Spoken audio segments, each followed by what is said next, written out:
Et c'est toujours un plaisir de le recevoir, Renaud, pour la revue de presse. Bonjour. Bonjour Joël, bonjour Alix. Bonjour Renaud. Et on commence avec cette information. Le ministre de la Réconciliation nationale a eu une rencontre avec la presse hier.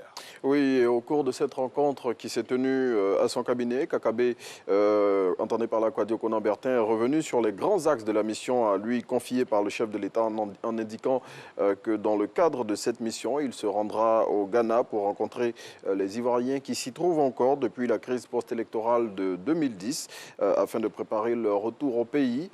Kakabe, à en croire le patriote, a aussi indiqué qu'il ira en Belgique rencontrer l'ex-président Laurent Gbagbo. Toutes ces tâches inscrites à son agenda, selon le ministre en charge de la Réconciliation nationale, ne doivent cependant pas occulter la justice, qui, selon lui, doit être le ciment d'une véritable réconciliation. Et un autre ministre et ses activités sur ce conducteur, c'est le ministre de l'Enseignement supérieur et de la Recherche scientifique qui a accordé une interview à Fraternité Martin. Oui, au cours de cet entretien, le ministre Adama Diawara a fait le tour des sujets concernant son département ministériel, tout en mettant l'accent sur certains points qui, à un moment donné, ont animé les débats au sein de l'opinion nationale. Ce sont notamment les questions relatives aux frais d'inscription à l'université, l'orientation des nouveaux bacheliers ou encore les recherches pour le développement. Sur tous ces sujets, le premier responsable de l'enseignement supérieur dans notre pays a fait des clarifications à retrouver dans Fraternité Matin de ce jour. Et bonne nouvelle, l'Afrique prend la tête de l'Organisation mondiale du commerce. Oui, c'est une véritable révolution qui a été opérée à la tête de l'institution internationale avec la nomination de la Nigériane Ngozi Okonjo-Iweala, qui devient la première personnalité du continent à occuper le poste de présidente de l'OMC. Madame Ngozi a été élue hier par consensus. Elle prendra fonction à partir du 1er mars 2021 pour un mandat de 4 ans renouvelable, âgée de 66 ans. La nouvelle présidente de l'OMC est l'une des femmes les plus puissante du Nigeria, 2 fois ministre des Finances du géant ouest-africain. Elle a travaillé pendant 25 ans à la Banque mondiale et elle succède au Brésilien Roberto Azevedo à la tête de l'institution internationale. Effectivement, une belle fierté du berceau de l'humanité. Alors, on parle maintenant de santé, résurgence de l'épidémie de Ebola en Guinée. La Côte d'Ivoire reste sur le qui-vive. Tout à fait. Les autorités ivoiriennes sont en état d'alerte maximale face à la menace sanitaire que représente la fièvre hémorragique Ebola et l'épidémie qui a déjà fait 3 morts dans la Guinée voisine inquiète au plus haut point.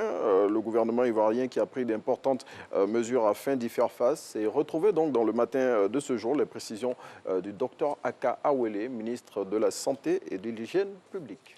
Et prenons une autre direction avec l'Expression qui nous propose dans son numéro de ce jour un reportage. Eh bien, lequel reportage nous conduit dans un sous-quartier de la commune d'Abobo. Et ce sous-quartier, c'est celui d'Avocatier derrière Dépôt Neuf. Les habitants de cette zone de la commune la plus peuplée d'Abidjan vivent au bord d'un précipice qui menace au quotidien leur vie. On voit ici à l'image des maisons qui sont au bord du gouffre, qui emportent au fur et à mesure qu'il s'agrandit les maisons qui sont sur son chemin.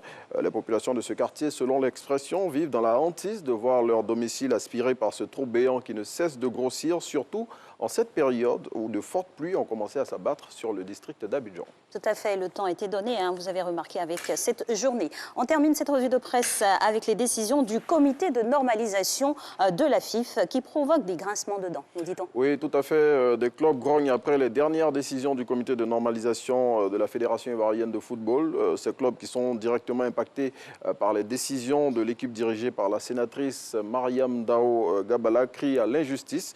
Ce sont notamment Issiawazi, Williamsville Athletic Club, RFC Yamsokro ou encore Shadrack FC. Et tous ces clubs ont exprimé leur mécontentement hier au cours d'une conférence de presse à laquelle a pris part le quotidien L'Expression.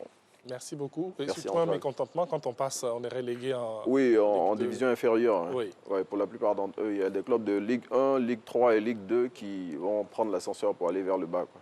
C'est sur évaluation en même temps, c'est un comité qui a statué pour cette décision. Des décisions assez courageuses et difficiles ont dû être arrêtées. Tout à par fait. le comité de Il faut normalisation. organiser, je crois, le monde du football. Oui. Voilà. Merci beaucoup à vous, Renaud. Merci à vous aussi. Et puis on se revoit demain avec grand plaisir. Que la pluie ne va pas nous faire le coup. Ben voilà, le temps fait sa belle tout simplement. Franchement.